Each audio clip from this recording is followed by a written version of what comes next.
এরপর 26 দাগের প্রশ্নটি হলো কোনো বৃত্তের ক্ষেত্রফল মানে এরিয়া টাইমের সাপেক্ষে সমহারে পরিবর্তিত হলে এ অপশন বলছে পরিসীমা পরিবর্তনের হার ব্যাসার্ধের সঙ্গে ব্যস্তভেদে থাকবে, বি বলছে পরিসীমা পরিবর্তনের হার ব্যাসার্ধের সঙ্গে সরলভেদে থাকবে, সি বলছে পরিসীমা পরিবর্তনের হার ব্যাসার্ধের সঙ্গে সম্পর্কযুক্ত নয়, আর ডি হচ্ছে কোনোটি নয়। এক্ষেত্রে দেখো বলেছে যে একটা সার্কেলের এরিয়া টাইমের সাপেক্ষে সমহারে পরিবর্তিত হয়। সমহার মানে কনস্ট্যান্ট রেটে পরিবর্তিত হয়। এটার অর্থ কী তোমাদের ভালোভাবে বুঝতে হবে। যদি সার্কেলের এরিয়াটি আমার এ হয় তাহলে সময়ের সাপেক্ষে এরিয়া পরিবর্তনের হার হচ্ছে ডিএ বাই ডিটি। এবার বলেছে ডিএ বাই ডিটিটা সমহারে পরিবর্তিত হয়, মানে বলতে চাইছে d A by d t equal to হচ্ছে ধ্রুবক কে বা কনস্ট্যান্ট হবে, অর্থাৎ ডিএ বাই ডিটিটা সর্বদা কনস্ট্যান্ট, যেটাকে আমরা কে ধরে নিতে পারি। চলো আমরা এই প্রশ্নের উত্তর করে ফেলি। অ্যান্সার, আমরা ধরে নিচ্ছি যে বৃত্তটির রেডিয়াস বা ব্যাসার্ধ আর এবং এরিয়া বা ক্ষেত্রফল হচ্ছে এ এবং পেরিমিটার বা পরিসীমা হচ্ছে পি।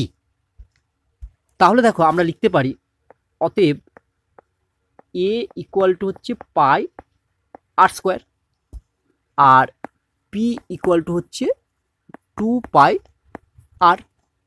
এবার যদি A equal to pi r square একে যদি আমি উভয় পক্ষকে টি এর সাপেক্ষে ডেরিভেটিভ করি তাহলে আমরা পাবো দেখো d A by d t equal to pi constant r স্কোয়ারের ডেরিভেটিভ হচ্ছে টি এর সাপেক্ষে হবে কত আমরা জানি 2r into d r by DT. এবার দেখো প্রশ্নে বলে দেওয়া আছে যে ডিএ বাই ডিটিটা হচ্ছে কনস্ট্যান্ট মানে সমহারে পরিবর্তিত হয়, অর্থাৎ কনস্ট্যান্ট রেটে পরিবর্তিত হয়। তাহলে আমরা ডিএ বাই ডিটি এর পরিবর্তে কে লিখে দিবে, ঠিক আছে, কে এটা ধরে নিলাম, কে ইকুয়াল টু আমার হলো হচ্ছে 2 pi R into d r by DT. আচ্ছা, মানে এটা ধরি মানে অ্যাকচুয়ালি গিভিন প্রশ্নে দেওয়া আছে, কিন্তু তাই জন্যই আমরা ধরতে পারলাম কে, অর্থাৎ একটা কনস্ট্যান্ট আমরা ধরে নিলাম। তাহলে এখান থেকে আমরা লিখতে পারবো this implies d r by d t equal to হবে দেখো কে বাই 2 পাই আর। এরপর আমরা কি করব না এই পি ইকুয়াল টু 2 পাই আর এর উভয় পক্ষকে টি এর সাপেক্ষে ডেরিভেটিভ করব।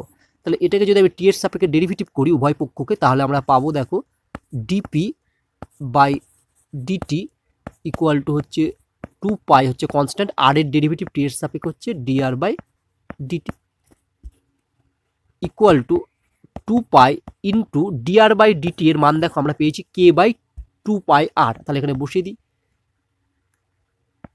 কে বাই 2 পাই আর। এবার দেখো আমার এই 2 পাই কেটে গেল, তাহলে আমার থাকলো হচ্ছে কে বাই আর। তাহলে এটাই হচ্ছে ডিপি বাই ডিটি এর মান, তাহলে ডিপি বাই ডিটি এর মান পেয়ে গেলাম আমরা হচ্ছে কে বাই আর। তাহলে এখান থেকে আমরা কি বলতে পারি দেখো, যেহেতু কে ধ্রুবক এই কে ধ্রুবকটি যদি আমরা তুলে দিই তাহলে আমরা পাবো হচ্ছে d P by d t varies as 1 by r.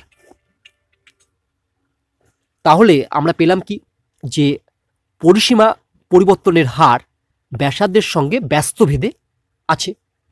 তাহলে দেখি সঠিক উত্তর আমাদের কোনটি।